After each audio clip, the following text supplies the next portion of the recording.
People airlifted from local hospitals get hit with sky-high bills from private air ambulance companies. In this special report, News 13's Julie Calhoun investigates this unregulated industry and what some local lawmakers are doing about it. Local hospitals use private companies to transport people via helicopter to save their lives. But patients say when they get back, the bill they receive is crippling.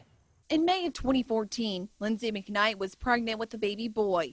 She went to the doctor knowing something was wrong and found out she lost her son. She was then taken to Conway Medical Center where she discovered her liver ruptured. They said that because of the rupture, I couldn't handle the bumpiness of the road of a regular ambulance, that it would be potentially catastrophic to my liver. After a 45-minute flight to MUSC, she was hit with roughly a $52,000 bill from Rocky Mountain Holdings, also known as Air Methods. But later I got another bill reduced because insurance paid roughly $5,000 for $47,000. Which she was supposed to pay out of pocket as she came to grips with the death of her son. Losing a child that you're able to deliver and hold in your arms, that is traumatic emotionally. And so I had some PTSD. So I was dealing with, some of that on top of, Air Methods constantly sending me this piece of paper that says, sign this so we can bill, and you're going to pay the difference. But Lindsay isn't alone. We found 5 other people in Horry County that Rocky Mountain Holdings has sued for debt collection and with varying prices. $50,000, $34,000, $27,000, $19,000, and $15,000. And it doesn't stop there. We found lawsuits in other areas of the state and the country. But from a financial standpoint, had I died, my family would have been better off. But this is an unregulated industry. Local representatives Kevin Hardy and Jeff Johnson are trying to change that.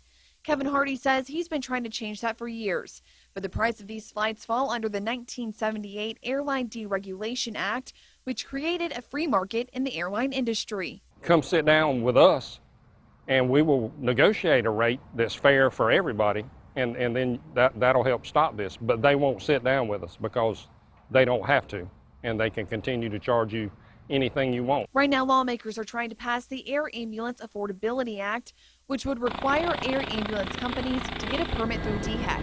It also brings the insurance companies to the table. If the insurance companies would make them be a preferred provider in their network, that would be some kind of regulations. We reached out to Air Methods, who says the cost of around-the-clock readiness averages nearly $3 million per year for each air base.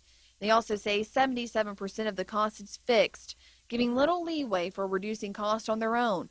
According to a study prepared for the Association of Air Medical Services, the cost per transport ranges from $4,000 to $20,000, with an average cost of $11,000. This begs the question why some people are being billed way more than that.